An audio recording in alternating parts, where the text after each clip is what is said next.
Baik, kalau mungkin tidak ada, mari kita persiapkan hati kita untuk mendengarkan sabda firman Tuhan. Kita percaya bahwa Dialah Allah, Sang Penjunan yang membentuk kehidupan kita. Dia menjadikan kehidupan kita menjadi bejana yang berharga di mata Tuhan, sehingga kehidupan kita yang hina, kehidupan kita yang tidak layak, boleh dimampukan oleh Tuhan untuk menjadi sesuatu yang berharga di hadapan Tuhan. Haleluya, Yesus.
kemuliaan hadirat-Mu terus menaungi setiap pribadi umat-Mu.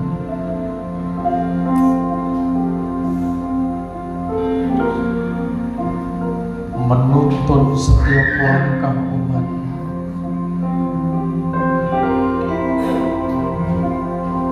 Sampai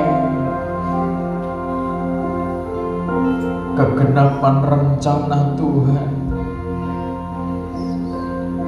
sepenuhnya Kau nyatakan atas para pelaksana gerakan Yesus. Haleluya Yesus. Makasih Yesus.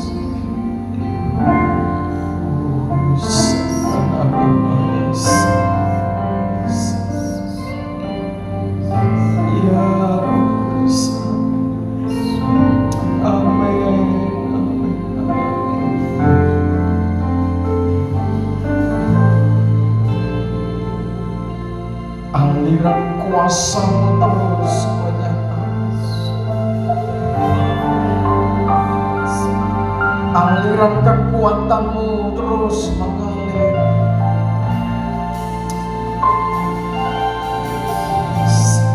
Setiap pribadi umat,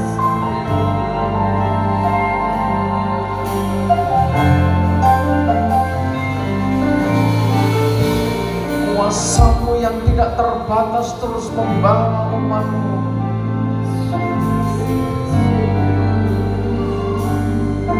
Yesus, haleluya, haleluya. Amin, amin. Amin. Terima kasih, terima kasih. Amin.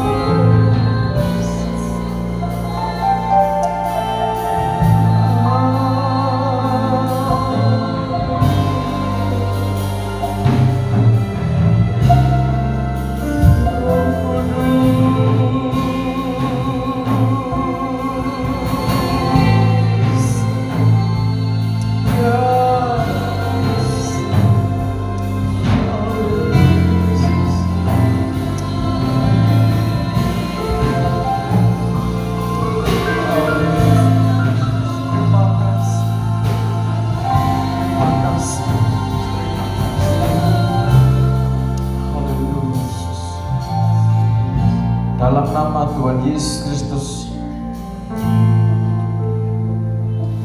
darah pengorbanan Tuhan mentahirkan kami, sehingga kami layak menerima pengajaran firman-Mu yang membangun hidup kami, membentuk hidup kami, menegakkan, memulihkan hidup kami. Ya, semakin hari kami dilayakkan menjadi pelaksana dari rancangan Tuhan. Terima kasih kami sambut dengan penuh kerendahan hati pengajaran firman-Mu. Haleluya. Amin. Silakan Tuhan kita Yesus Kristus, kiranya kasih dan anugerahnya terus dilimpahkan atas kita. Bersyukur oleh pertolongannya, oleh kasih-Nya, kita bisa bersama-sama bersekutu dan memuliakan Tuhan,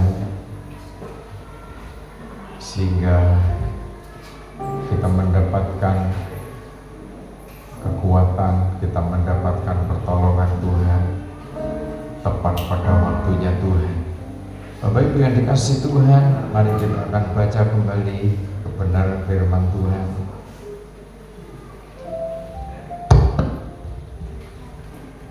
Pagi ini kita akan berbicara dari buah kebenaran. Dari mana buah kebenaran itu menjadi nyata di dalam hidup kita? Terlebih dulu kita baca kitab Wahyu pasal pertama. Kitab Wahyu pasal pertama dibaca ayat 8. Wahyu pasal pertama ayat 8. Kita akan memahami bahwa rancangan Tuhan itu sempurna. Rancangan Tuhan itu tidak bisa digagalkan oleh manusia. Dengan kekuatan apapun manusia berusaha menggagalkan rancangan Tuhan, maka Tuhan punya otoritas untuk mempersiapkan, untuk memilih orang-orang kudusnya yang akan dipakai menjadi pelaksana kehendaknya. Wahyu pasal pertama ayat 8.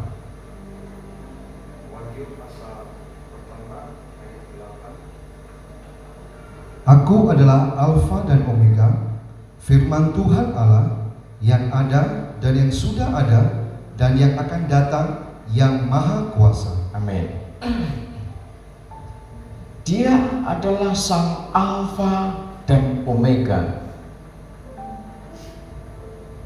Apa maksud dari kalimat aku adalah Alfa dan Omega?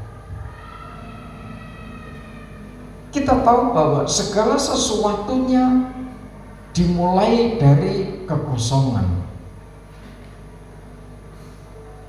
Tidak ada aktivitas, tidak ada ciptaan, tidak ada bentuknya alam semesta ini. Tetapi firman, dia yang memulai. Ketika dia memulai, maka dia juga punya otoritas untuk mengakhiri. Jadi ketika kita ini sudah dipilih Tuhan, saudara percaya oleh kuasa salibnya, oleh pengorbanannya, itu membuktikan bahwa Tuhan itu memulai babak baru hidup kita, memulai babak baru hidup saudara. Dan ketika Tuhan sudah memanggil saudara, Tuhan sudah memilih saudara, maka Dia sanggup menyempurnakan hidup saudara. Tinggal sekarang kita yang sudah mendapatkan anugerah kasih-Nya itu, kita yang sudah diperjuangkan untuk disempurnakan itu, mau tidak mengikuti aturan kerajaan Allah yang ada di bumi. Sebab ketika Dia berkorban di kayu salib, ketika kita mendapatkan anugerah kasih-Nya itu, dibebaskan dari dosa, dibebaskan dari ancaman maut itu, maka kita sedang mendapat keselamatan dari Kristus. Nah, orang-orang yang dibebaskan dari dosa, dibebaskan dari perbudakan Mesir, maka harus ditempatkan pada posisi yang aman, yaitu menerima kerajaan yang tidak tergoncangkan.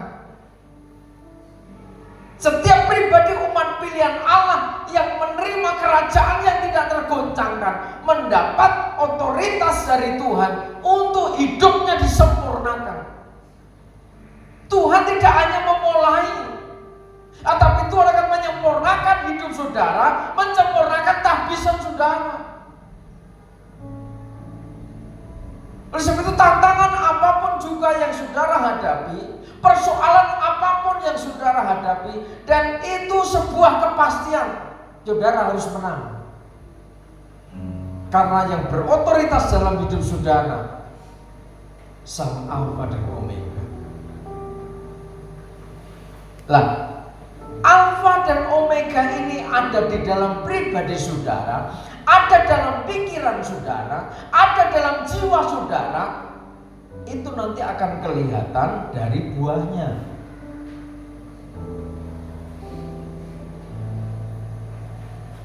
Jadi begitu simpelnya. Di dalam orang itu ada otoritas firman Allah, ada otoritas kuasa Roh Kudus, ada kuasa hikmat dan marifat atau tidak. Dari buahnya nanti saudara bisa tahu.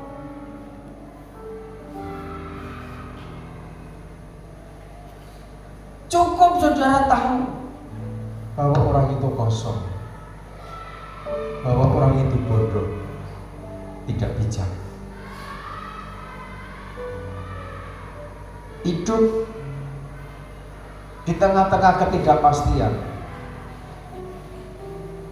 Mau tidak mau manusia harus memilih. Tetapi hendaknya jangan menjadi orang bodoh yang akhirnya salah pilih. Sebab yang disempurnakan oleh Tuhan adalah orang-orang yang bijak, orang-orang yang bisa menangkap rancangan Tuhan, orang-orang yang bisa menghargai kasih karunia itu. Saudara, kalau saudara mungkin sempat melihat video di YouTube atau di televisi tentang perkembangan zaman, tentang perpecahan antar bangsa, peperangan antar bangsa, rancangan untuk berperang dalam skala besar. Kalau 3, 5, 10 tahun yang lalu mungkin seakan-akan mana ada perang, para pemimpin bangsa dengan intens berkomunikasi membangun kedamaian. Tetapi firman harus digenapi bahwa menjelang kedatangan Tuhan, bangsa akan bangkit melawan bangsa yang lain. Kerajaan yang satu akan melawan kerajaan yang lain. Munculnya penyesatan, munculnya nabi-nabi palsu, nabi palsu. Firman semua pasti digenapi. Karena ketika kadang saya sampaikan firman Tuhan, sebagaimana Tuhan disampaikan kepada para murid tentang hal yang akan terjadi pada akhir zaman, kadang-kala saya dikatakan, kenapa jadi pendeta menakut-nakuti umat?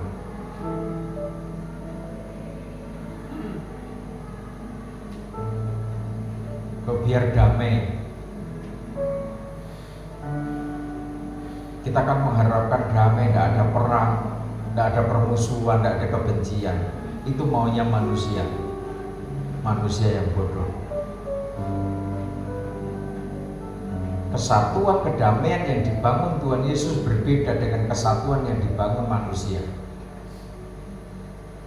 Sekuat-kuatnya materi untuk membangun yang namanya perserikatan bangsa-bangsa. Apakah perserikatan bangsa-bangsa mampu menyatukan kedua negara yang berkonflik? Ternyata tidak.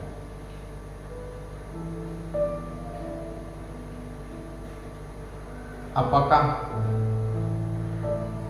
Dewan Perdamaian yang baru dibentuk dan Indonesia masuk ke situ, apakah juga bisa mempersatukan konflik yang ada di Timur Tengah? Tidak bisa. Kedamaian hanya bisa terbentuk ketika manusia menghargai hukum kerajaan Allah. Kedamaian hanya bisa terbentuk ketika manusia menghargai kasih dan anugerah Tuhan di dalam Kristus.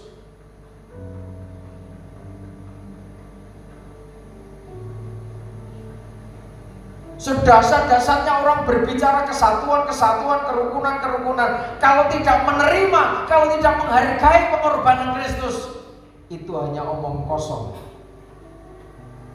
Hanya kalimat rukun, menyatu. Tetapi pada dasarnya tidak akan terbentuk kerukunan. Tetapi kalau manusia menghargai, menerima pengorbanan Kristus dalam dirinya, maka terbentuklah kesatuan. Orang mau pakai merek apapun, komunitas dengan brand apapun, kalau menolak kasih Kristus, menolak kuasa Roh Kudus, mengubah ketetapan, mengubah hukum kerajaan surga, maka manusia pada dasarnya berdosa, tidak mungkin bisa rukun. Saudara terkasih dalam Tuhan, Dia adalah Alfa dan Omega, yang ada dan yang sudah ada dan yang akan datang.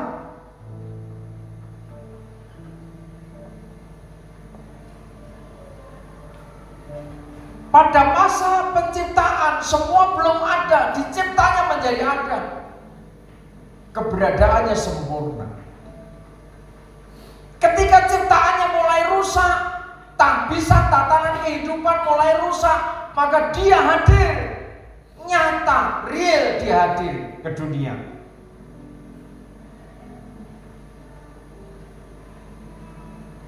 Dikatakan dan yang sudah ada. Firman itu menjadi daging di dalam Kristus. Dan yang akan datang, yang maha kuasa. Ini yang kita tunggukan. Ini yang ditunggu. Bukan hanya gereja yang menunggu kedatangannya, yang akan datang yang maha kuasa.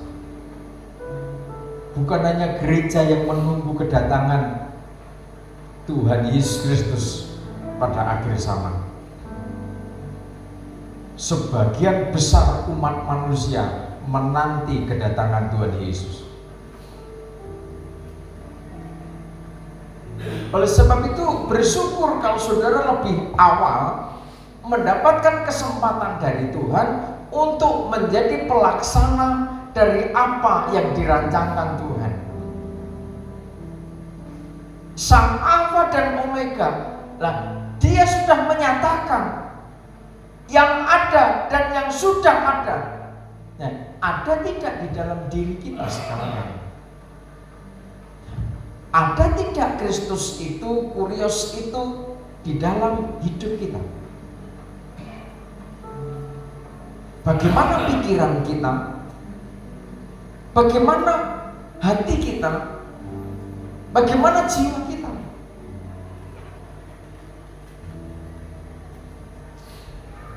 Sebab untuk mendapatkan kekuatan hikmat marifat, atau ketika hikmat marifat itu menguasai pikiran kita, menguasai hati kita, jiwa kita dapat ketenangan, maka setahap demi setahap keberadaannya itu real, nyata.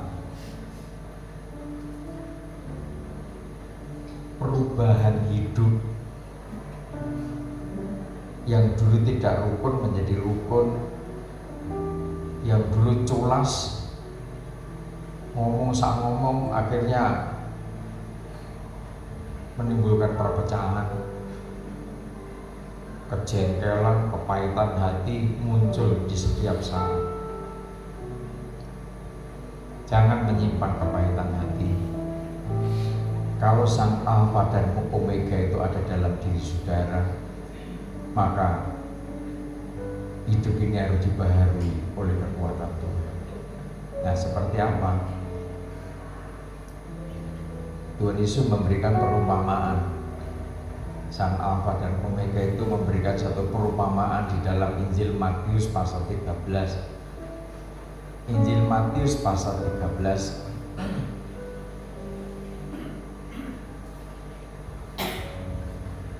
Injil Matius pasal 13.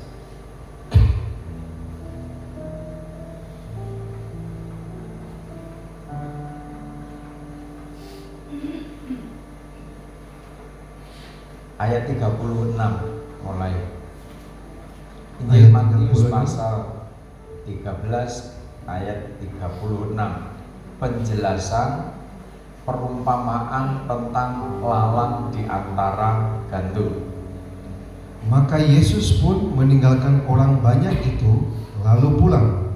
Murid-muridnya datang dan berkata kepadanya, "Jelaskanlah kepada kami perumpamaan tentang lalang di ladang itu." Ya, ia menjawab katanya, Orang yang menaburkan benih baik ialah Anak Manusia. ya, Ladang ialah dunia. Benih yang baik itu anak-anak kerajaan, dan lalang anak-anak si jahat. Musuh yang menaburkan benih lalang ialah iblis. ya terus, Waktu menuai ialah zaman, dan para penuai itu malaikat. terus, Maka seperti lalang itu dikumpulkan dan dibakar dalam api, demikianlah juga pada akhir zaman. Anak Manusia akan menyuruh malaikat-malaikatnya, dan mereka akan mengumpulkan segala sesuatu yang menyesatkan dan semua orang yang melakukan kejahatan dari dalam kerajaannya. Semua akan dicampakkan dalam dapur api. ya, semuanya akan dicampakkan ke dalam dapur api. Di sanalah akan terdapat ratapan dan kertakan gigi. Pada waktu itulah orang-orang benar akan bercahaya seperti matahari dalam kerajaan Bapa mereka. Siapa bertelinga, hendaklah ia mendengar. Nah, dalam hal ini, ketika saudara sebagai orang bijaksana musuh itu menaburkan benih lalang pada waktu malam, apa tidak ada yang jaga? Atau kenapa kok tidak cepat-cepat ketika benih itu masih kecil langsung dicabut?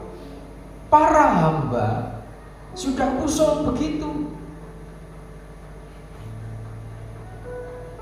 Jadi kita jangan sampai sebagai manusia salah menilai bahwa firman Tuhan tidak mampu mengubahkan manusia. Firman Tuhan tidak mampu mengubahkan aku, mengubahkan istriku, mengubahkan suamiku, mengubahkan anak-anakku. Nyatanya sekalipun ibadah, nyatanya anak-anakku tidak berubah, suami atau istriku tidak berubah. Jika manusia menjadi salah pikiran, salah ngomong kepada Tuhan, Tuhan kenapa Engkau tidak mau mengubah keluargaku? Satu sisi ada yang baik, ada yang setia. Satu sisi ada yang jahat.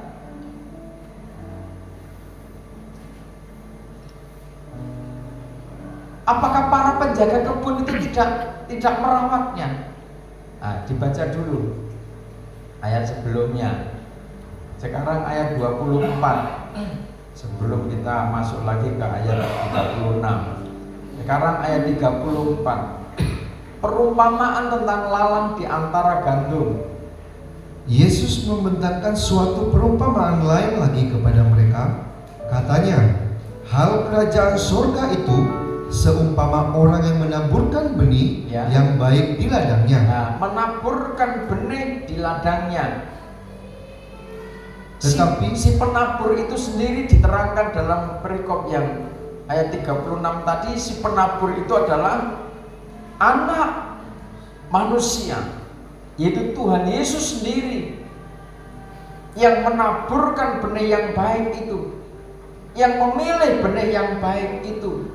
Terus tetapi pada waktu semua orang tidur, terus datanglah musuhnya menaburkan benih lalang di antara gandum itu, lalu pergi. Ya, di situ ada momen, di situ ada waktu di mana ada peluang musuh itu punya kesempatan untuk menaburkan benih-benih yang jahat.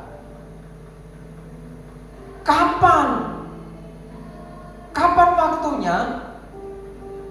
Pada waktu semua orang tidur. Makanya jangan biarkan imanmu tertidur.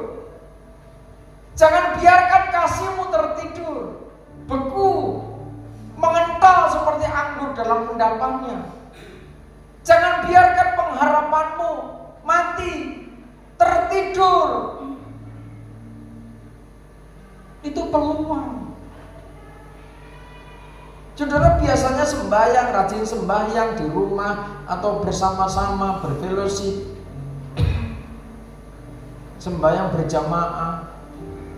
Dulu setia banget, apapun risikonya, apapun tantangannya, wis pokoknya semangatnya ngalalai, udah seorang pahlawan. Ketika persoalan datang, ketika goncangan datang, ketika permasalahan silih berganti datang, itu tidak lagi dikerjakan. Itu peluang. Peluang untuk musuh menaburkan benih-benih kejahatan. Makanya orang kalau sudah menjauh dari persekutuan dengan Tuhan, pikirannya jadi aneh-aneh.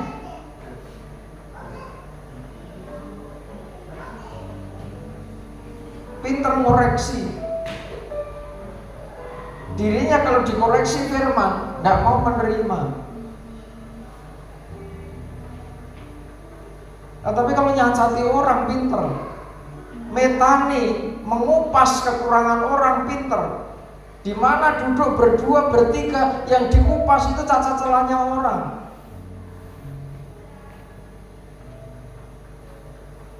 Saya izinkan saudara mungkin mau membicarakan kelemahannya si A, si B, tetapi kasih solusi. Saudara berjuang, ayo kelemahanmu begini, ayo tak bantu supaya keluar dari kelemahan itu.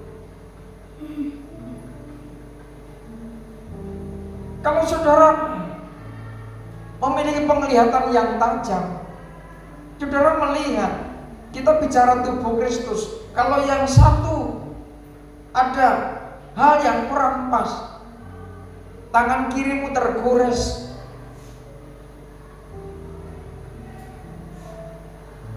abu tergores kotoran mungkin, kena tinta mungkin, atau kena apa. Apakah organ tubuh yang lain tidak melakukan sesuatu yang terbaik untuk organmu sendiri?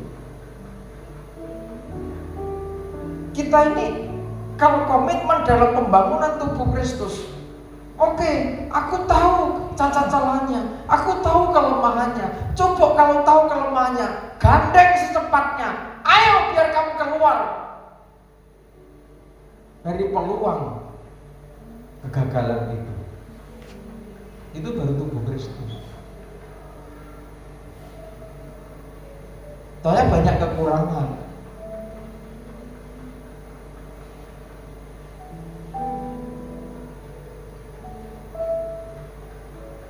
Sebab itu ketika kita ini memahami bagaimana ada peluang. Peluang apa? Ketika semua orang tertidur.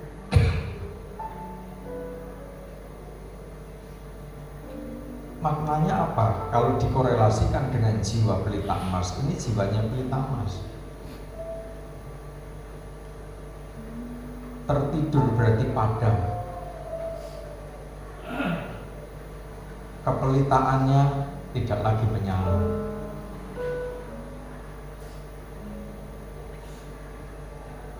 Firman Tuhan katakan mata adalah pelita tubuh.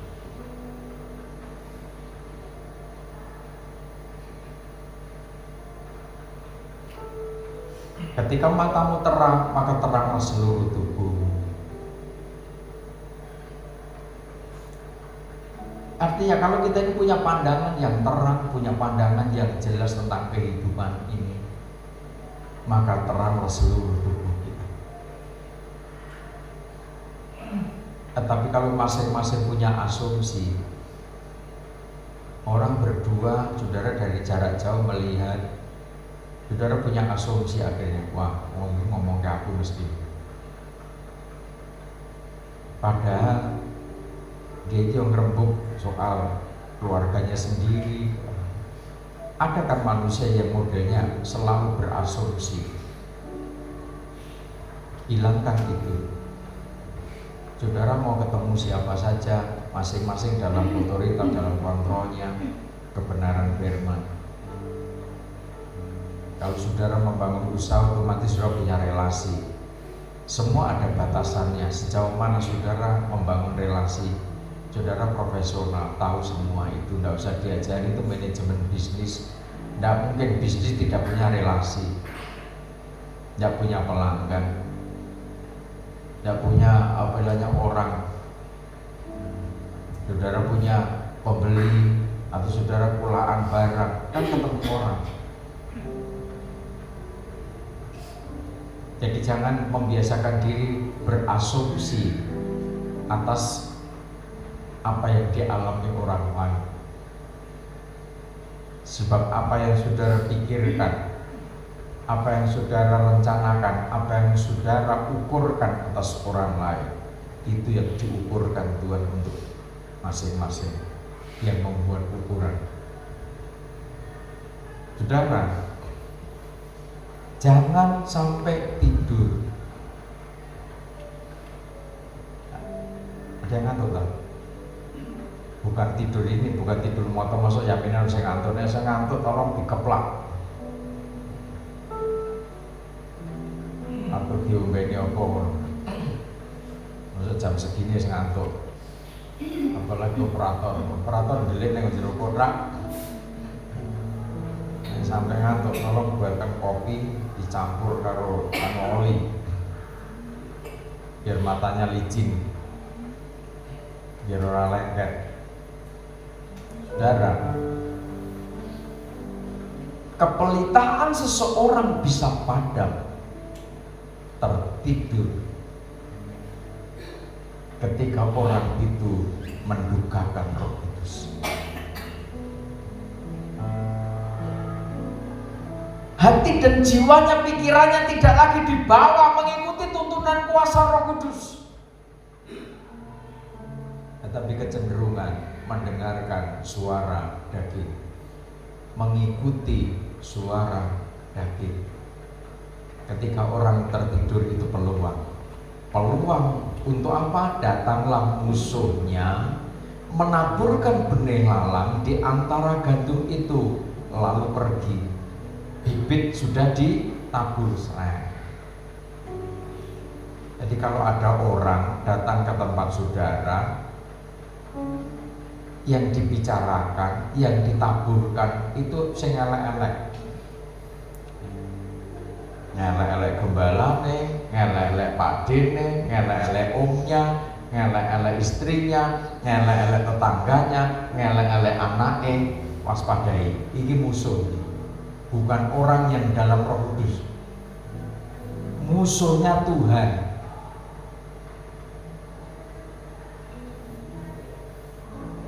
Kalau ada manusia ketemu saudara yang diceritakan untuk ngelek-elek uang, oh sudah, itu sudah tidak benar.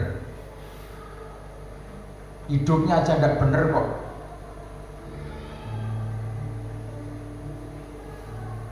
Membahas kekurangannya orang. Hati-hati. Belajar hikmat, apalagi saudara, para imam, para penatua, waspada. Sekian puluh tahun kita dididik bagaimana berjuang, bergumul, proses salib yang kita jalani dengan tujuan apa? Supaya kita diperlengkapi dengan hikmat makrifat itu.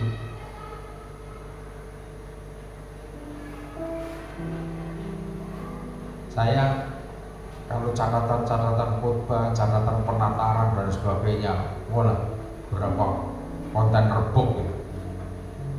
Malam kadang kami buka buku catatan tahun sekian. Ada semua catatan-catatan itu. Waktu karantina itu kan banyak pertemuan. Malam itu, makanya saya kadang konten rebuk yang di sana itu buku-buku dok, di lemari sudah banyak buku. Kadang itu barang berharga semua. Saya sadar saya terbatas untuk mengingat. Saya punya catatan itu, catatan tangan. Saudara, kita harus waspada, kita harus hati-hati. Ketika orang datang ke tempat saudara, ngelek-elek wong, ngelek-elek sesama imam, sesama penatua, dielek-elek dan lain sebagainya, lalu pergi, sing ngeluh sapa? Ketika benih itu mulai tunas dalam pikiranmu, mulai tunas dalam hatimu, langsung iya boy, masuk iya sih ya. Apalagi orang itu dekat dengan gembala, kan akhirnya iya pun enggak apa iya. Makanya waspada. Saya pribadi sebagai seorang hamba Tuhan selalu menyediakan stok pengampunan. Apapun kata manusia, saya juga sedang berjuang bagaimana harus eksis di tengah-tengah kegerakan. Yang penting tidak menyimpang ke kanan atau ke kiri. Kebenaran firman Tuhan kita ikuti. Orang mau berkata apapun tentang Tuhan, tentang pekerjaannya, pada akhir zaman itu tambah rumit Bapak Ibu. Kalau kita tidak waspada, nanti benih-benih dari musuh ditaburkan, akhirnya ngotori pikiran saudara, ngotori hati saudara. Saudara bimbang, saudara sendiri kan yang rugi. Ketika saudara dalam kata yang lugas terpengaruh, ikut menyaksikan, ternyata begitu, ikut tidak percaya, akhirnya saudara ikut-ikut tidak setia lagi pelayanan. Saudara mau cari pendeta di muka bumi ini, di mana-mana, kalau modelnya manusia itu gampang kecewa, gampang sakit hati, gampang tidak terpuaskan, maka pendeta manapun tidak akan memuaskan saudara. Dari level pendeta yang paling gede, jemaatnya ribuan di Indonesia, aku ngerti. Apakah mereka tidak punya masalah? Masalah yang gede.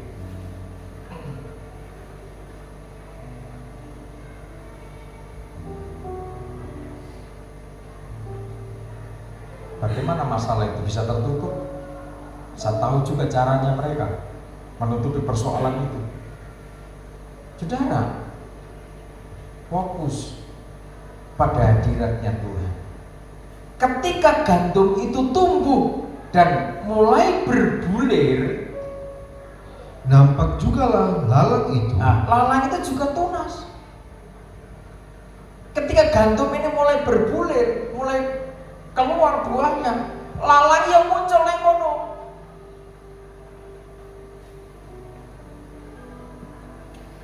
Di sisi lain ada jemaat yang mulai berbuah. Di dekat situ ada lalang, mulai berbuah juga.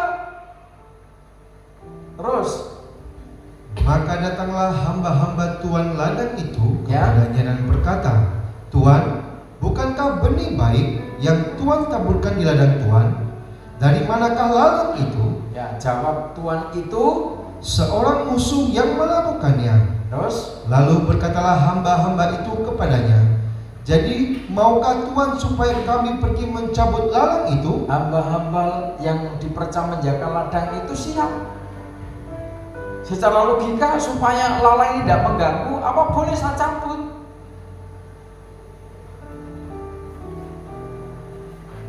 Kalau para imam itu apa boleh tak skorsing?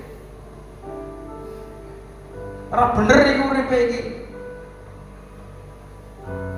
Nek gereja liya wis diskorsing. Kalau di gereja lain bahkan dipecat. Loh iya. Dikira orang bergereja itu gampang-gampang gitu.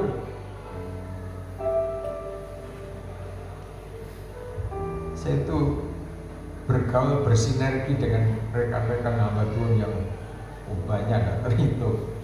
Kita sering sharing. Bagaimana pengalaman mereka dari yang senior, para ketua-ketua sinode, pimpinan-pimpinan gereja-gereja, sampai yang level gembala-gembala. Saya bisa sharing dengan mereka. Saya membuka diri, membuka hati untuk mereka juga sharing bagaimana Pak Yu kalau seperti ini, demi mengatasi persoalan umat. Hamba-hamba yang dipercaya menjaga kebun itu, ya sekiranya boleh untuk dicabut, terus Tetapi ia berkata, jangan, sebab mungkin gandum itu ikut tercabut pada waktu kamu mencabut lalang itu. nah, Tuhan sang punya kebun, Tuhan yang menaburkan benih itu. Ketika sang hamba itu usul, apa tak cabut saja? Nah, Tuhan yang penuh kasih, jangan-jangan ketika kamu cabut nanti gandumnya katup.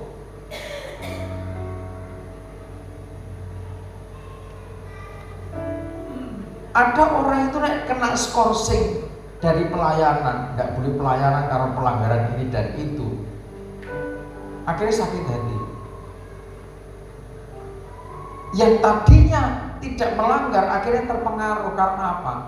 Nah, didatangi, dijak ngobrol, aku diskorsing karo gembala, koyok-koyok dan lain sebagainya, bla bla bla bla bla bla, membela diri, intinya tidak mau dipersalahkan. Saudara, inilah kasih Tuhan. Jadi kalau saya itu berita, kadang orang itu usul, orang gitu itu tidak boleh pelayanan Pak. Ya kalau di tempat kami tidak boleh pelayanan, seperti ini tidak boleh pelayanan, seperti ini tidak boleh pelayanan. Wah, lain saya punya dasar. Saya bukakan ayat-ayat firman Tuhan. Nah, saya katakan ini dalam pola yang kami anut. Punya aturan Taurat, aturan anak-anak. Gigi ganti gigi, mata ganti mata. Dalam zaman anugerah, maka kita harus bijak, kita harus paham bahwa kasih setia Tuhan itu menyelamatkan. Tetapi celakanya, ketika lalang itu tetap sebagai lalang, sebab tidak ada sejarahnya lalang berubah jadi gandum. Kalau buah anggur yang asam yang kecut bisa dimodifikasi pupuknya, nutrisinya diperbaiki, maka buah anggur bisa manis. Tetapi mungkinkah ilalang berubah jadi gandum? Dalam perumpamaan ini tidak bisa. Ketika gandum ini bertumbuh bernas, gandum juga bernas, endingnya berbeda. Teruskan. Biarkanlah keduanya tumbuh bersama sampai waktu menuai. Ya, biar tumbuh bersama sampai waktu menuai. Terus pada waktu itu aku akan berkata kepada para penuai, ya, kumpulkanlah dahulu lalang itu dan ikatlah berbekas-bekas untuk dibakar. Kemudian kumpulkanlah gandum itu ke dalam lambungku. ya, amin. Kalau kegenapan kitab Wahyu sudah terjadi sebelum mangsa pengungsian, sebelum masa Harpaso terjadi, jemaat Kristen yang digambarkan seperti ilalang akan dibabat pertama kali. Segala kefasikan demi kefasikan akan digulung lewat bencana demi bencana. Saat materai pertama, kedua, ketiga, sampai materai yang ke-6. Entah lewat perang dunia ketiga, lalang itu mati terbakar. Entah karena kelaparan,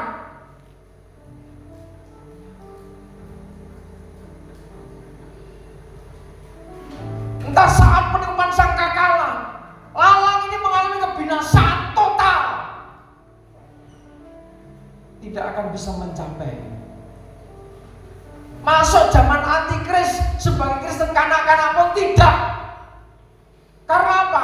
Ilalang.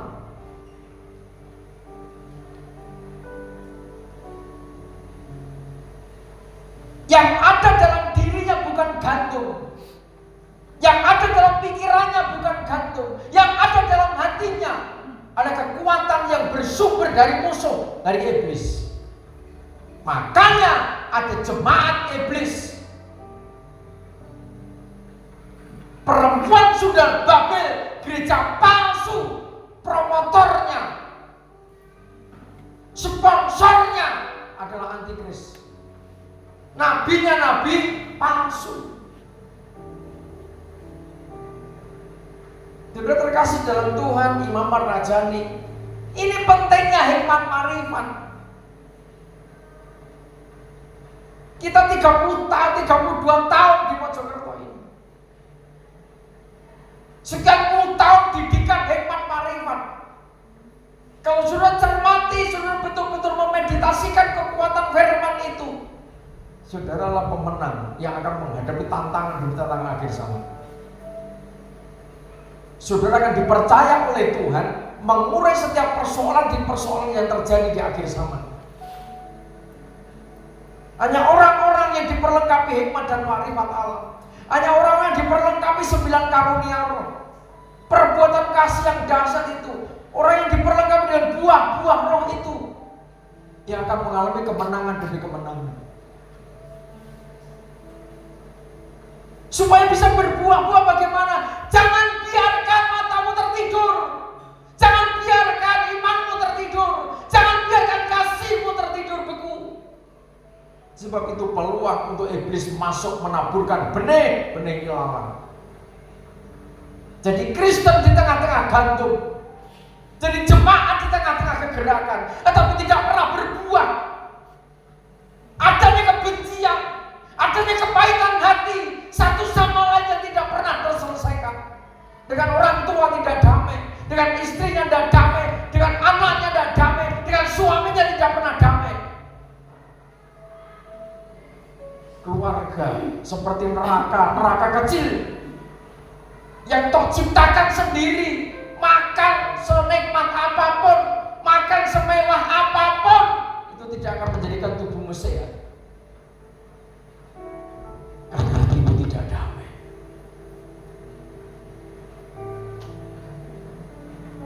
Beda kalau ini pribadinya pelita emas, gantung benih yang baik, yang membuahkan bulir-bulir gandum. Itu menggambarkan jemaat gereja Tuhan dengan kepribadian Kristus, benih yang terbaik, hatinya, jiwanya, akal budinya dikuasai Kristus.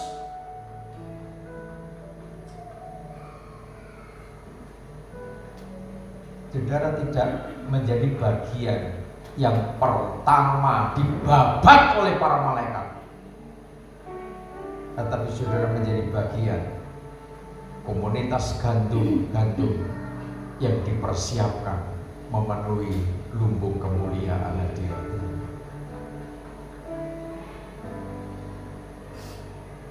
Ada prosesnya. Kita menyangkali diri, kita berperang, memerangi hawa nafsu, memerangi keinginan daging, keinginan mata. Bagaimana kita tetap terjaga dalam otoritas kuasa Tuhan itu. Itu pertempuran yang setiap saat harus kita kerjakan. Oleh sebab itu, orang yang menabur benih yang baik itu adalah anak manusia. Dia memilih pribadi lepas pribadi. Dia sendiri yang menaburkan benih itu. Sedangkan benih yang baik itu digambarkan di situ anak-anak kerajaan. Anak-anak kerajaan, imam-imam yang rajani yang ditebus oleh darah pengorbanannya. Lalang adalah anak-anak si jahat.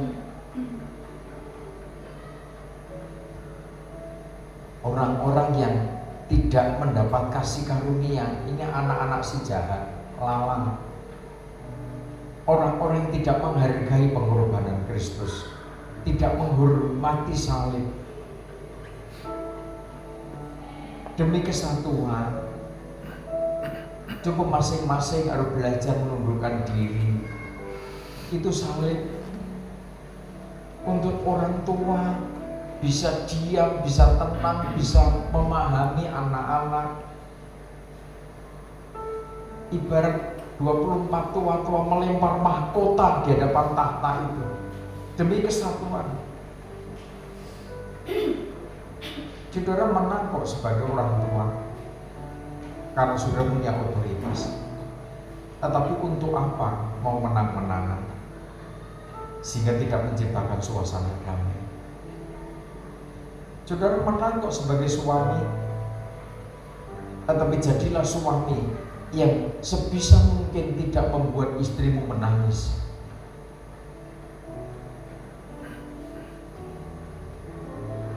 Dengan kata lain, bahagiakan istrimu dengan kalimatmu yang lembut, yang nyaman, yang mendamaikan. Saya berulang kali katakan, ada persoalan di jalan jangan dibawa pulang. Sebab di rumah itu ada persoalannya sendiri. Persoalan di kantor jangan dibawa pulang. Saudara marah dengan karyawan, marah dengan para manajer, kalau saudara pimpinan perusahaan, jangan dibawa pulang. Istrimu itu bukan karyawanmu, anak-anakmu bukan karyawanmu, tetapi mereka bagian dari hidupmu. Jadilah pribadi-pribadi yang sebagaimana Tuhan mau.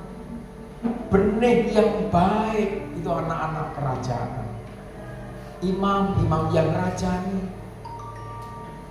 Musuh yang menaburkan itu iblis. Hati-hati. Iblis pinjam manusia untuk menghembuskan. Makanya hati-hati.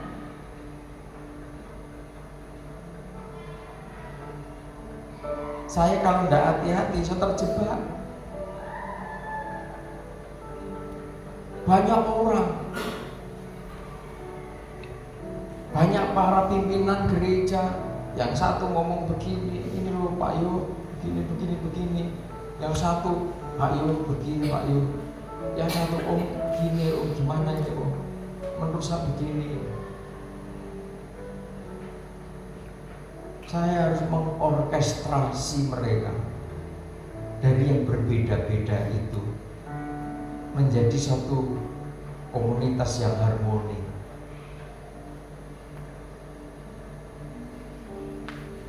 Saya katakan,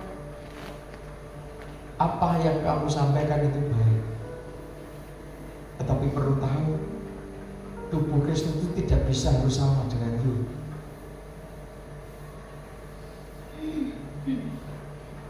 Tubuh Kristus tidak semua mata. Tubuh Kristus tidak semua mulut. Kalau mereka semua harus sama dengan kita, tak bisa.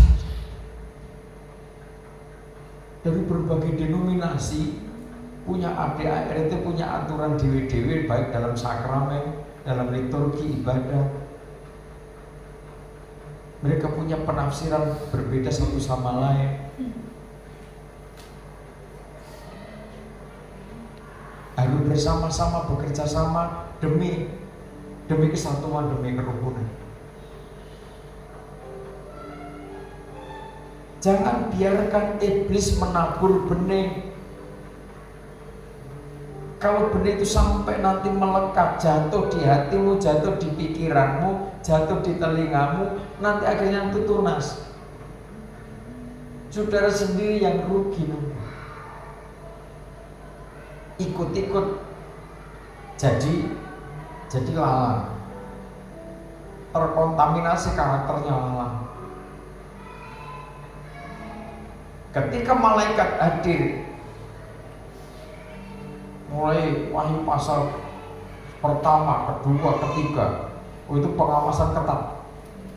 Karena pelayanan imam besar itu hanya ada dua pilihan, tobat atau terus ikuti kegerakan pembangunan tubuh Kristus. Kalau berhenti, ya sudah, berat, resikonya berat di situ nanti. Terus habis itu, waktu menuai itu hampir sama. Para penuai itu malaikat, seperti lalang itu dikumpulkan dan dibakar dalam api. Ini yang pertama, dieksekusi. Makanya ketika kegerakan kuda putih terjadi, maka bencana demi bencana secara beruntun, orang-orang yang menolak kasih karunia dalam pengurapan Roh Kudus, orang-orang yang menolak kebenaran firman Tuhan akan menanggung 7 hukuman dari firman Tuhan. Orang yang menolak kuasa pengurapan Roh Kudus akan menanggung hukuman dari kuasa Roh Kudus. Orang yang menolak kasih karunia dari Bapa akan menerima hukuman bokor murka Allah. 21 malapetaka itu akan terjadi pada akhir zaman. Sebab itu jangan ada orang yang disesatkan. Ayat 41 tadi dikatakan apa? Anak manusia akan menyuruh malaikat-malaikatnya dan mereka akan mengumpulkan segala sesuatu yang menyesatkan. Terus selain yang menyesatkan apa? 41. Dan semua orang yang melakukan kejahatan dari kerajaannya, dan semuanya akan dicampakkan ke dalam dapur api. Jadi kejahatan, segala bentuk kejahatan itu menjadi target untuk menerima hukuman. Segala bentuk penyesatan nabi-nabi palsu dan pengikut-pengikutnya menjadi target untuk dimusnahkan.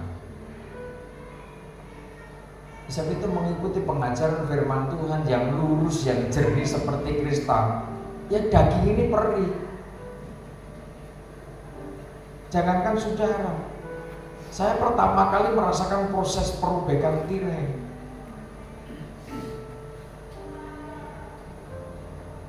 Kalau kita tidak sadar bahwa ini kok yang Tuhan pasang, dan kita legowo dan kita belajar kepada Dia yang lemah lembut itu, kalau kita tidak merendahkan hati belajar kepada Dia, kita selamanya tidak akan punya kemampuan untuk mikul itu. Semakin bertambah beban yang Tuhan percayakan, semakin berat kan. Sebab itu jangan sampai kita ikut dicampakkan dalam dapur api. Jangan terjebak. Sebab segala sesuatu yang menyesatkan, semua yang melakukan kejahatan dari kerajaannya, semua akan dicampakkan. Nah, pada ayat 43, pada waktu itulah orang-orang benar akan bercahaya seperti matahari dalam kerajaan Bapa mereka. Siapa bertelinga, hendaklah ia mendengar. ya, pada waktu itulah orang-orang benar akan bercahaya. Dampak dari kegerakan kuda putih, kuda merah, kuda hitam, kuda kelabu,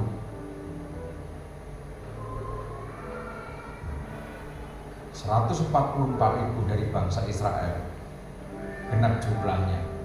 Sementara tim kegerakan dari timur, dari Indonesia, dan dari bangsa-bangsa lain yang melengkapi semakin eksis, semakin bercahaya. Laksana matahari. Sampai Wahyu pasal 12, Kostumnya gereja Tuhan Imamat Rajani, laksana jubah matahari, bulan, dan bintang. Tahapan demi tahapan proses demi eksistensinya Imamat Rajani itu luar biasa. Oleh sebab itu kita waspada. Kalau saudara baca pasal 7 Injil Matius ayat 15 dan selanjutnya, di sana kita waspada. Nanti dari buahnya kita akan tahu. Dibabat oleh malaikat atau semakin bercahaya. Pasal 7 ayat 15 sampai 20. Ayat 15, hal pengajaran yang sesat. Waspadalah terhadap nabi-nabi palsu yang datang kepadamu dengan menyamar seperti domba, tetapi sesungguhnya mereka adalah serigala yang buas. Setan itu liciknya seperti ini. Sekalipun saudara melek tidak tertidur, kalau setan itu sudah berbulu domba, nabi palsu sudah berbulu domba, saudara kadang terkecoh, lembut. Nabi palsu ini tidak mungkin datang ke tempat saudara langsung tampil seperti serigala, seperti naga tua. Enggak. Dia tampil dengan halus, bahkan pinjam, menyamar seperti domba. Ngomongnya diapik-apik nih, dihalus-halus ke, lama-kelamaan nyopet kono nyopet kene.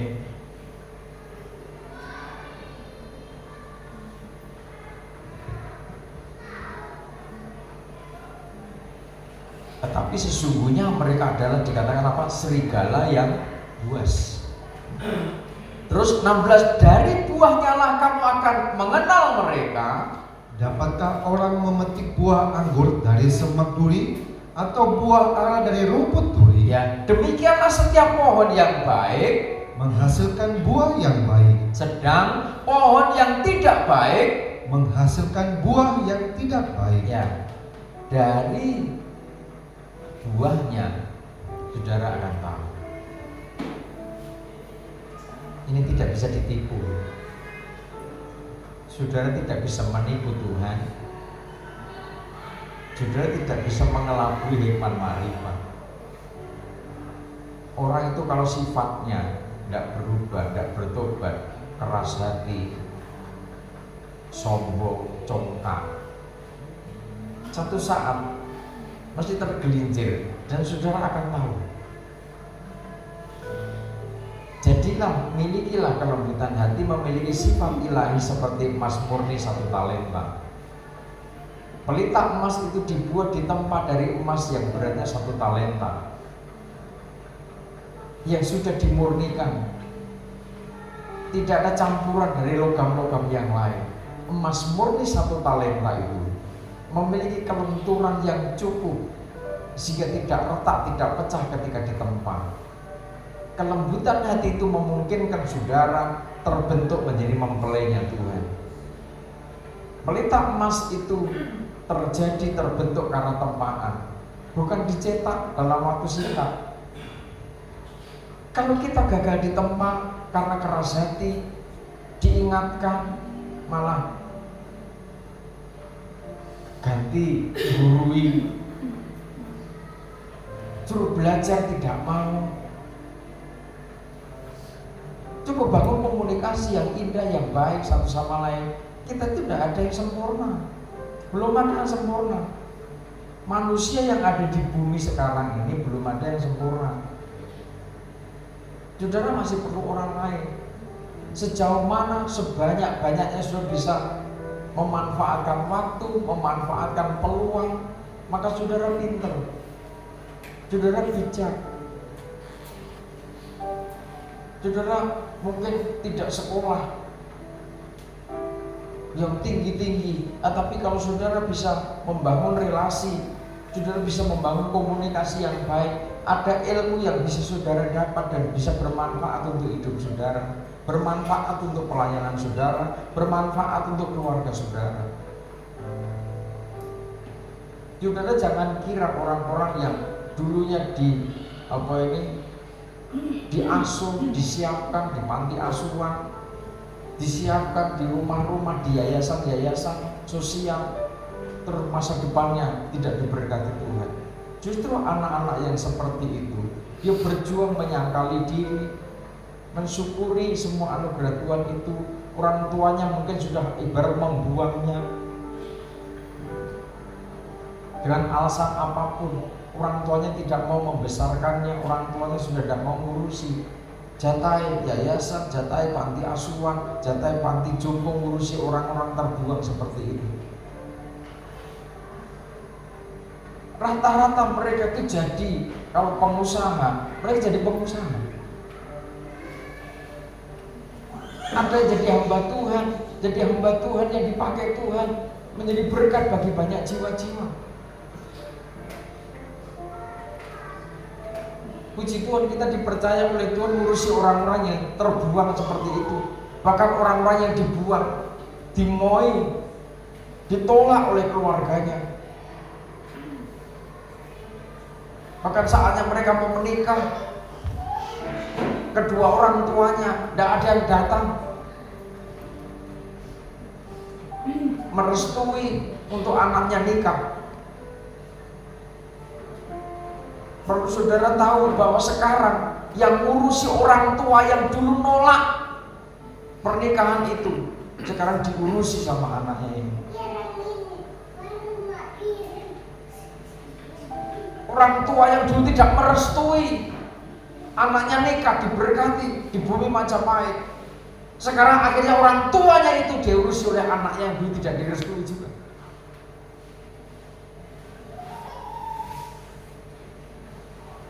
Mereka jadi berkat untuk banyak orang, banyak jemaat. Dulu ditolak oleh keluarganya, dulu ditolak oleh lingkungannya. Dipercayakan kepada kita, kita bimbing, kita bekali dengan ilmu. Ternyata mereka jadi orang yang berguna bagi bangsa, bagi keluarga, bagi lingkungan mereka. Dari buahnya, hati orang itu baik atau jahat atau pahit, dari buahnya saudara tidak akan melihat apa yang keluar dari yang dikerjakan. Anda akan kelihatan, oh ini keluar dari perbandingan hati yang lembut, hati yang tulus, hati yang kudus.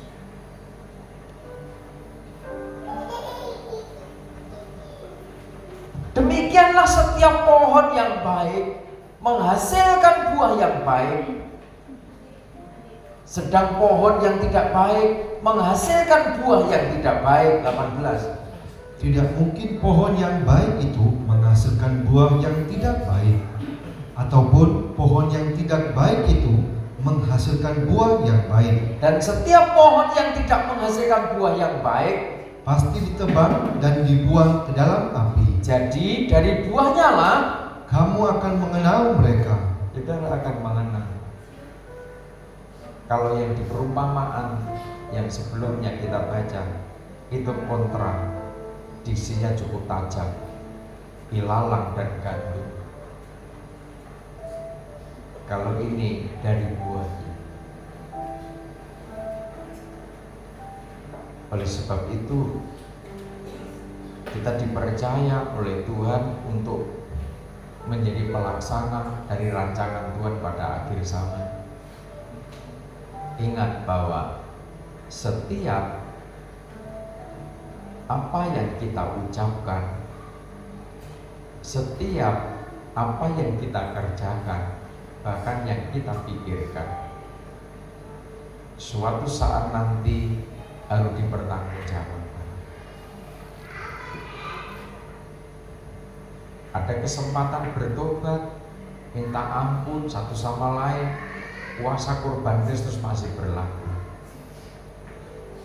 Jadi jangan membiasakan diri dengan budaya dablek, budaya keras hati, budaya berontak.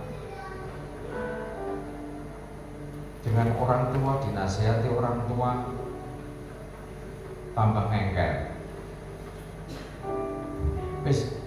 selemah apapun orang tuamu, seberat apapun proses orang tuamu, itu tetap orang tuamu.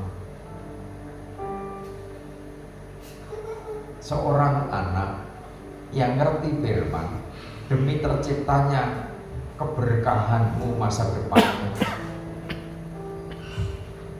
berdamai.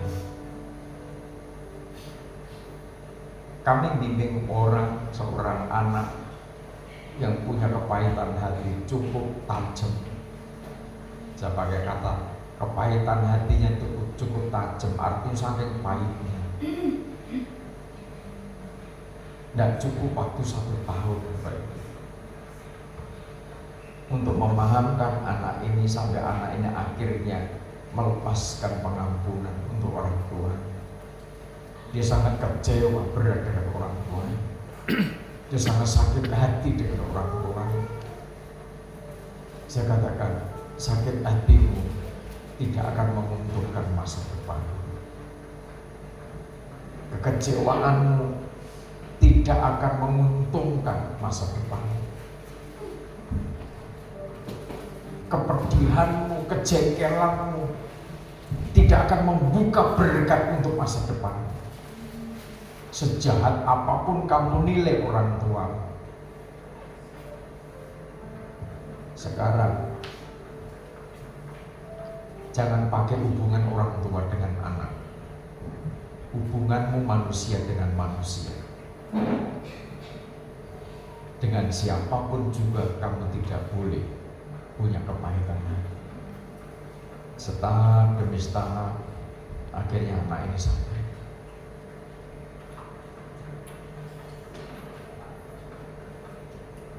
Pertama lewat WA, oke, lama kelamaan dia datangi orang tua. Dia sampaikan dari hati yang paling dalam, kepahitan hatinya, kekecewaannya disampaikan, permohonan ampun kepada orang tuanya. Sesaat itu keluar permohonan ampun, dia damai, dia tenang. Dia menatap masa depan yang dulu samar-samar, bahkan kelabu. Akhirnya dia punya harapan, seakan terlepas dari belenggu maut, terlepas dari bayang-bayang kegagalan, bayang-bayang maut. Tidak cukup waktu 1 tahun. Orang harus bilang minta ampun, saking atosnya hati, saking gengsinya manusia, dengan alasan ini, alasan itu, alasan ini, alasan itu. Saya katakan tidak bisa kamu seperti itu. Kamu manusia. Orang yang kamu benci juga manusia. Puji Tuhan sudah clear persoalannya, sudah damai, sudah mulai menata hidupnya, keluarganya juga sudah mulai menata diri baik. Aliran air kehidupan harus ke sana. Alirkan, keluarkan buah-buah kebenaran itu. Pasal 12 Injil Matius, pasal 12, Matius pasal 12 ayat yang ke-35. Ayat ke-35, orang yang baik mengeluarkan hal-hal yang baik dari pembendaharaannya. Nah, orang yang baik mengeluarkan hal-hal yang baik dari perbendaharaannya yang baik. Dan terus orang yang jahat mengeluarkan hal-hal yang jahat dari perbendaharaannya yang jahat. ya, terus 36. Tetapi aku berkata kepadamu, setiap kata sia-sia yang diucapkan orang harus dipertanggungjawabkan pada hari penghakiman. Setiap kata sia-sia yang diucapkan diucapkan orang harus dipertanggungjawabkan pada hari penghakiman. Ngomong hati-hati. Setiap kata ngomong dipikir dhisik.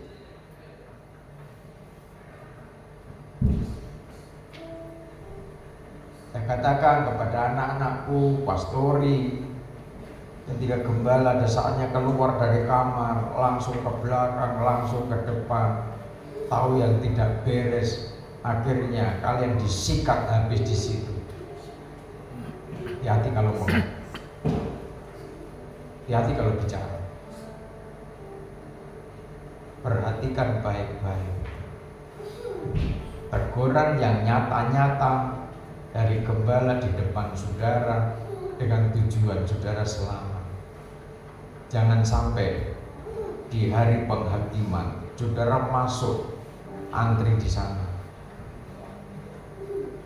Dengan kata lain, kalau sudah masuk ke situ berarti tidak ada kata lain selain api yang menghanguskan. Ngomong hati-hati. Ini firman.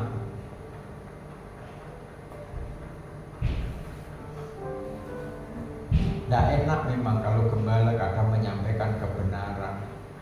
Tidak nyaman bagi daging ketika kalian duduk-duduk dalam nyantainya,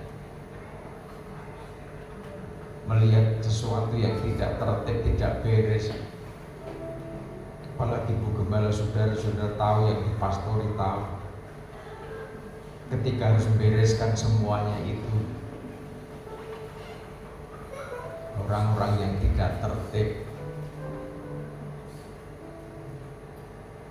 jangan sampai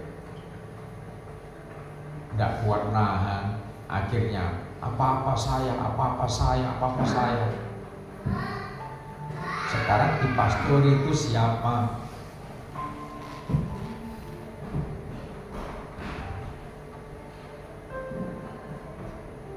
Yang laki dari yang kecil Asa, Kairos, Alfa, Iva, laki bisa cilik-cilik. Kadung ngumpul itu rame, ting ceriet. Sing gede udah sing cilik ya ciat-ciat.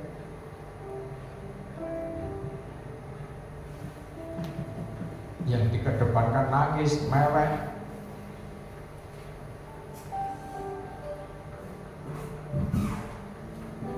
Sementara kerjaan di sana belum beres, ini belum beres.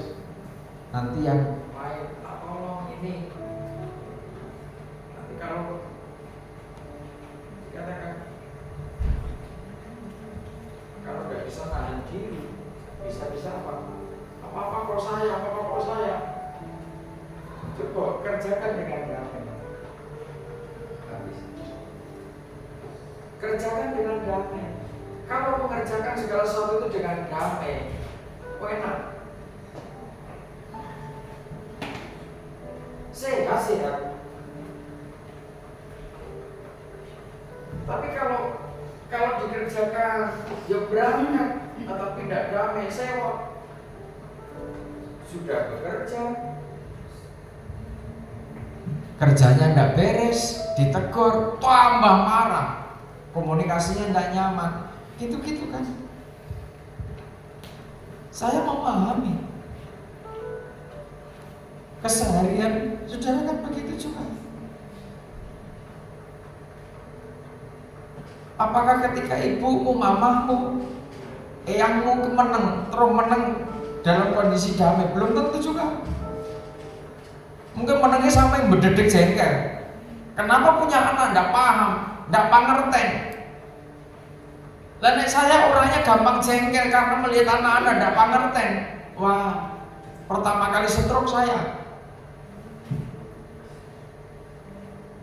Kokong melek, pagi keluar itu sudah melihat sesuatu tidak beres, ini gimana? Ini dikerjakan, ini tidak, gimana?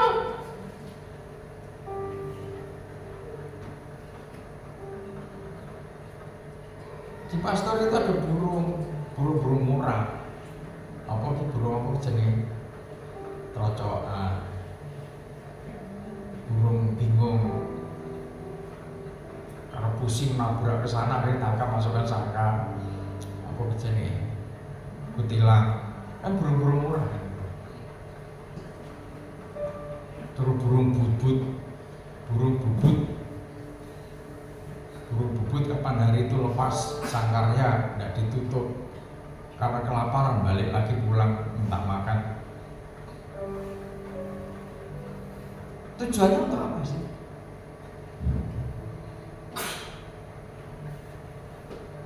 Untuk melatih ketekunan, untuk melatih kesetiaan,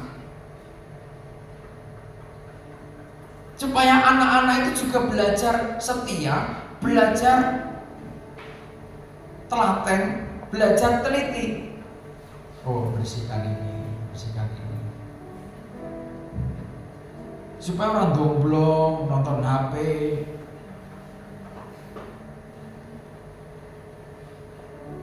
Supaya ada kreativitas, ada tanggung jawab. Tujuannya kan ke sana.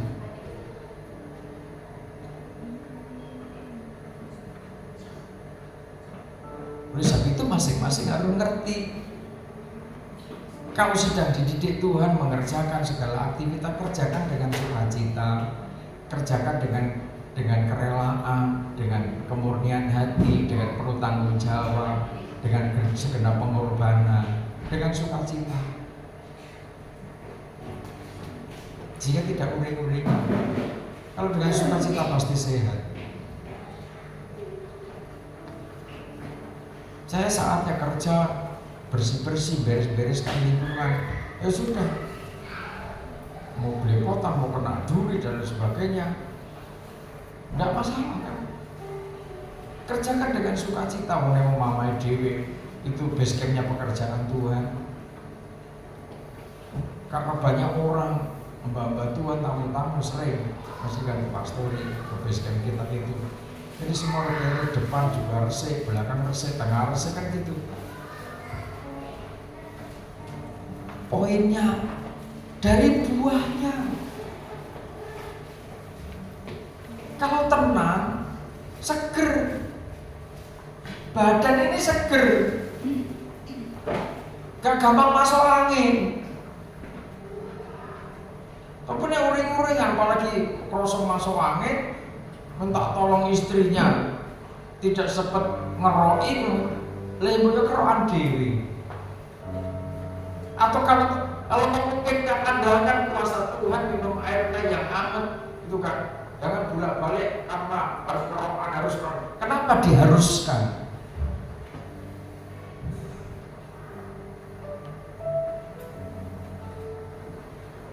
Kerja dengan sukacita, saya percaya nih kerja dengan sukacita. Wes tenang, sehat. Orang kamu langsung aku semua. Wah, ini belum salah, belum sudah. Dikerjakan dengan baik. Dengan begitu, ucap kata kita juga tidak salah. Ketika satu saat kita mempertanggungjawabkan di hadapan Tuhan, ya kita ini kedapatan menjadi mempelainya Tuhan. Tidak usah jejer dengan arah pengadilan. Ini mesti jejer yang ngarepe pengadilan ini bahaya. Karena dikatakan ayat 37, menurut ucapanmu engkau akan dibenarkan, dan menurut ucapanmu pula engkau akan dihukum. Bagaimana atau sejauh mana sekarang ucapanmu? Apakah saudara sebagai imamat yang rajani hidup dalam kebenaran, laksana gandum-gandum yang dikumpulkan di lumbungnya Tuhan? Atau justru ucapanmu sendiri yang akhirnya menghukum saudara sendiri? Dari buahnya, dari perbendaharaan hatimu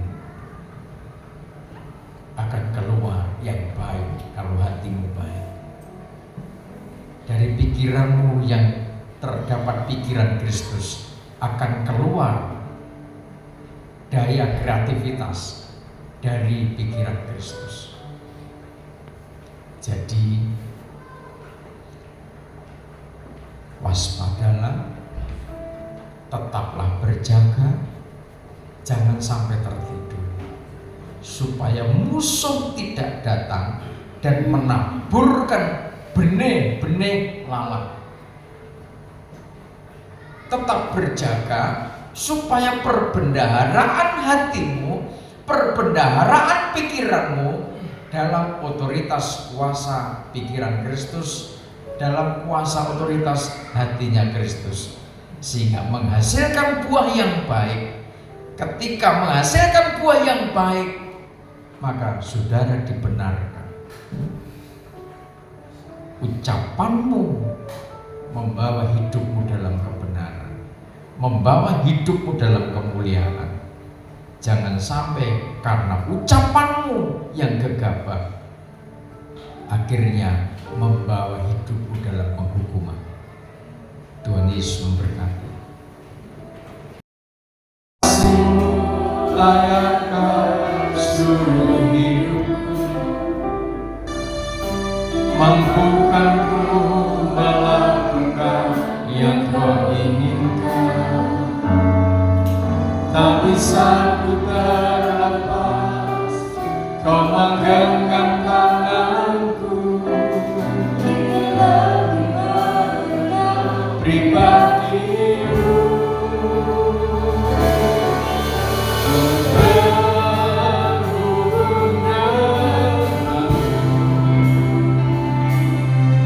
selalu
Dia adalah yang awal dan yang akhir, yang ada dan yang sudah ada.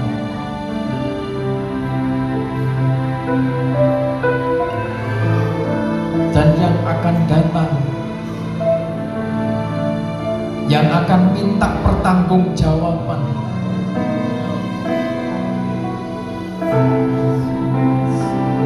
Karena dia sudah menabur benih-benih yang baik.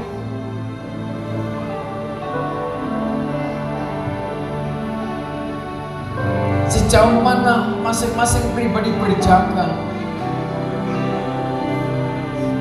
jangan sampai musuh datang menaburkan benih-benih kejahatan, benih-benih ilalang itu.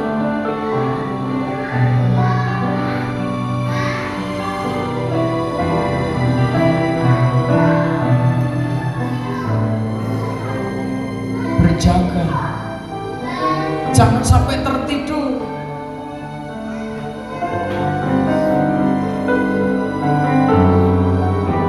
Tegak dalam kewaspadaan.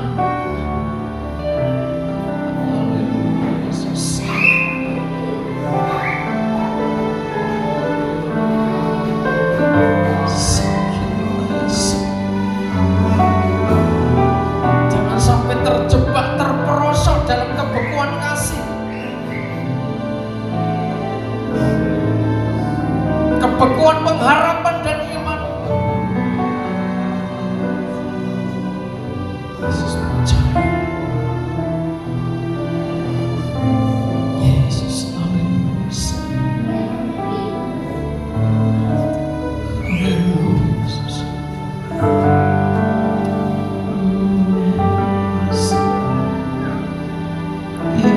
Yesus.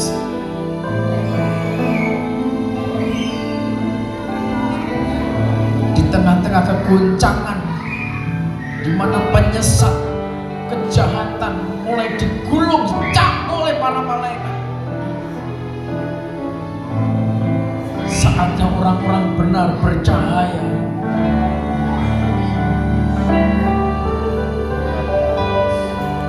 Laksana matahari dalam kerajaan Bapa, belajar gelar-gelaran. Haleluya, Yesus. Haleluya, Yesus.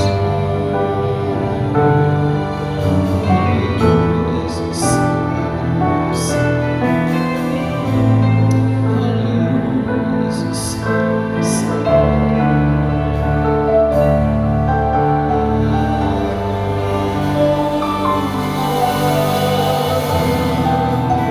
Yesus.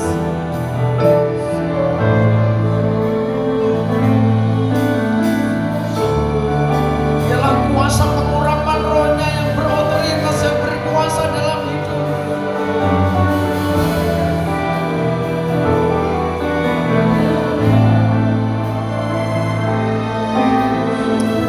Yesus. Ya Roh Kudus.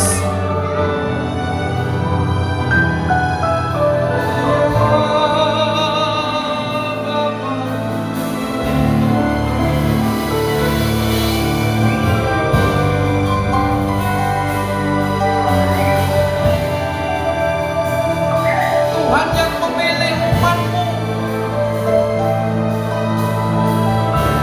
sebagai anak-anak kerajaan. Tuhan yang mengawali dan Tuhan yang sanggup menyempurnakan umat-Mu.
Tuhan memilih benih-benih yang baik, anak-anak kerajaan.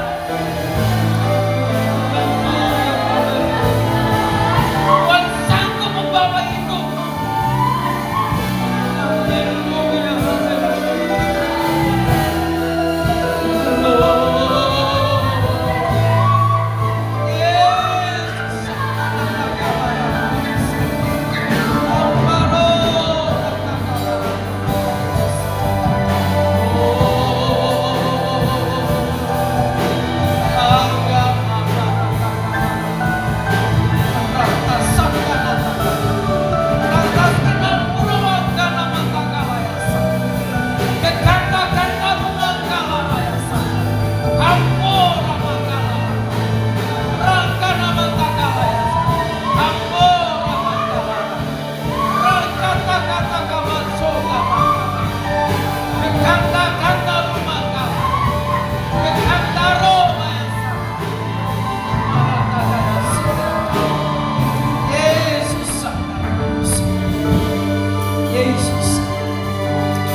amin, amin, amin, amin, amin. Terima kasih. Amin, amin. Ya Yesus, ya Yesus.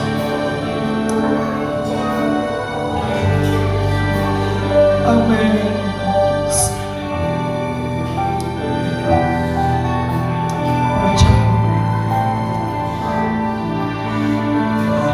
Tuhan sanggup membela umat.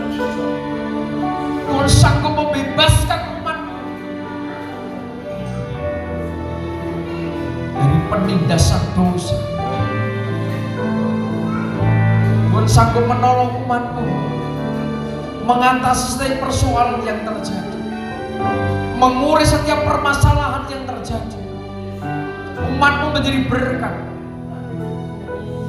memancarkan buah-buah kehidupan, buah-buah roh, terpancar dari pelayanan umatmu, terpancar dari keluarga lepas keluarga umatmu.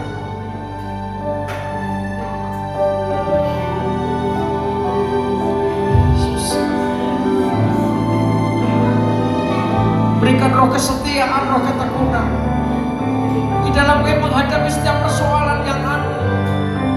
Dan kami percaya tangan kuasa Tuhan yang dahsyat itu membawa kami keluar sebagai pemenang. Tuhan berikan hikmat, Tuhan berikan roh kebijaksanaan, perlengkapi dengan makrifat Allah, perlengkapi dengan karunia iman, perlengkapi dengan karunia roh menimbang. Umatmu terus bertumbuh dalam kasih-Nya Tuhan, bertumbuh dalam kedewasaan itu. Haleluya Yesus. Tuhan juga menjangkau umatmu yang ada di luar kota, luar provinsi, luar pulau, bahkan luar negeri. Kami percaya Tuhan menjangkau mereka semua. Kuasa-Mu yang tidak terbatas menolong mereka tepat pada waktunya. Berikan roh kelegaan, berikan ketenangan, berikan pemulihan. Yang sakit disembuhkan Tuhan, dipulihkan oleh Tuhan. Haleluya, haleluya, haleluya, haleluya, haleluya.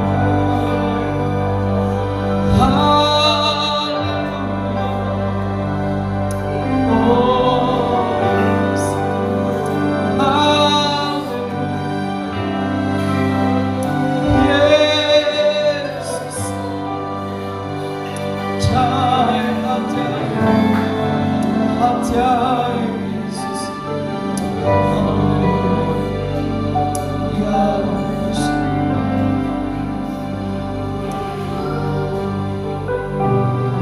Lawatan-Mu terjadi, kuasa perlindungan terjadi atas para hamba.